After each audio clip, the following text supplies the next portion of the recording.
আর্মিরা কেন এত শক্তিশালী হয় জানলে অবাক হয়ে যাবেন। প্রত্যেকটা দেশের আর্মিরা কিন্তু একটু পার্সোনালি হয় এবং এরা অনেক শক্তিশালী হয়, ঠিক টাইগারের মতো। একজন আর্মির সাথে যদি 5 জন সাধারণ মানুষ লড়াই করতে যায় তাহলে কিন্তু সাধারণ মানুষই হেরে যাবে। এরা এত মানসিক শক্তি এবং এত শক্তিশালী হয় এরা। তো বন্ধুরা, আজকের ভিডিওটা এমনভাবে আপনাদের সামনে সাজিয়েছি যা শুনলে অবাক হয়ে যাবেন। আর আপনি কি চান আর্মিদের মতো শক্তিশালী হতে?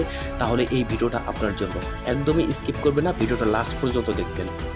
আমি ভিডিওর শেষে বলবো যে কিভাবে আর্মিদের মতো এরকম শক্তিশালী হতে পারবেন আপনিও। দেখেন বন্ধুরা, প্রত্যেকটা দেশে আর্মিরা কেন যুদ্ধে নামে। সাধারণ পুলিশ কিংবা অন্য অন্য যেসব ডিফেন্সরা আছে তারা কিন্তু যুদ্ধে নামে না, কারণ এদের যে ট্রেনিং দেওয়া হয় এদের ট্রেনিংটা কিন্তু খুবই ভয়াবহ এবং পার্সোনাল ট্রেনিং হয়ে থাকে। সাধারণ মানুষ কিংবা অন্য কোনো বাহিনী কিন্তু এই ট্রেনিং সহ্য করতে পারবে না। এর কারণে কিন্তু আর্মিতে সম্পূর্ণ বাছাই করে লোক নেওয়া হয় এবং মেডিকেল টেস্ট করে লোক নেওয়া হয়। একজন মানুষ শুধু বাহির দিক থেকে শক্তিশালী হবে না, মানসিক দিক থেকেও শক্তিশালী বড় ধরনের হওয়া লাগবে। দেখেন, যখন প্যারাশুট থেকে একটা সোলজার ওখান থেকে জাম্প করে তখন কিন্তু সে মৃত্যুকে ভয় পায় না, এমনভাবে সে জাম্প করে। আপনি কিন্তু কোনো দেশের সেনাবাহিনীকে ভুলেও দুর্বল মনে করবেন না। প্রত্যেকটা দেশের সেনাবাহিনী কিন্তু অত্যন্ত শক্তিশালী। সেটা বাংলাদেশ হোক, ভারত হোক, প্রত্যেকটা দেশের সৈন্য কিন্তু পার্সোনালি এদের ট্রেনিংটা করা হয় এবং এদের মানসিকতা এত ভালো, এরা কিন্তু বাচ্চাদের সাথে খুবই সুন্দরভাবে মিশতে শুরু করে। এবং এটাও অবাক হবেন, এদের বাহির দিকটা যত শক্তিশালী এদের মনটা কিন্তু খুবই নরম, উদার মনের মানসিকতা এদের। সব পরিবেশে কিন্তু এরা মানিয়ে চলতে পারে। আর্মিরা পারে না এমন কোনো কাজ নেই। মার্শাল আর্ট থেকে শুরু করে চুল কাটা, ডাক্তারি, প্রত্যেকটা জিনিস কিন্তু এরা পারদর্শী।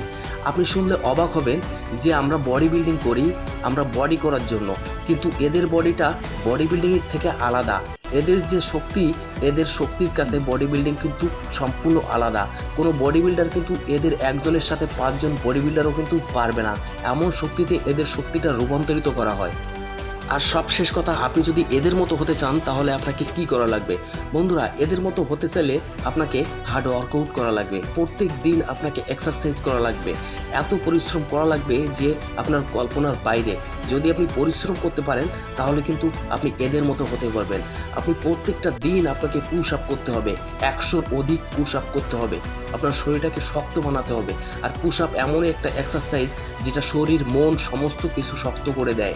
আপনার শরীরে শক্তি এনে দেয়, এমন শক্তি যেটা আপনি কল্পনাও করতে পারবেন না।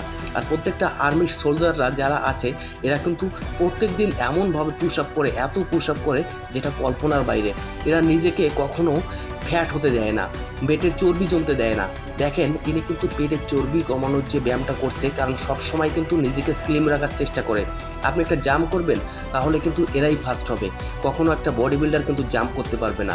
এই জন্য বডি বিল্ডার না, আপনি হওয়ার চেষ্টা করেন আর্মিদের মতো স্ট্রং হওয়ার চেষ্টা করেন, তাহলে জীবনে উন্নতি করতে পারবেন। বন্ধুরা, ভিডিওটা ভালো লাগলে চ্যানেলটা সাবস্ক্রাইব করবেন এবং প্রত্যেকটা দেশের সেনাবাহিনীকে সম্মান করতে শিখুন। ধন্যবাদ সবাইকে, ভালো থাকবেন, সুস্থ থাকবেন।